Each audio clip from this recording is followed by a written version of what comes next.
அதிகாரிகளுக்கும் மாணவர்களுக்கும் நடந்த போராட்டம்.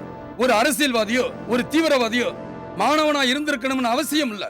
ஆனா ஒரு அதிகாரி நிச்சயமா மாணவனா இருந்தே ஆகணும். அவர்கள் நேற்றைய மாணவர்கள், நீங்கள் நாளைய அதிகாரிகள். இங்க இருக்கிற நீங்க தான் நாளைக்கு தாசில்தார், கலெக்டர், எஸ்பி எல்லாமே. உங்க சமுதாயம் எப்படி இருக்கணும்னு நீங்க முடிவு பண்ணுங்க. என் மரணத்துக்கு பின்னால பஸ் எரிக்கிறதோ கடை எரிக்கிறதோ இருக்கக்கூடாது. அப்புறம் அரசியல் கட்சிக்கும் மாணவ சக்திக்கும் வித்தியாசம் இல்லாம போயிடும். எனக்காக ஒரு தீக்குச்சி கூட எரியக்கூடாது. எரியிற நெருப்பு உங்க மனசுக்குள்ள மட்டும்தான் இருக்கணும். ஜெய் ஹிந்த்.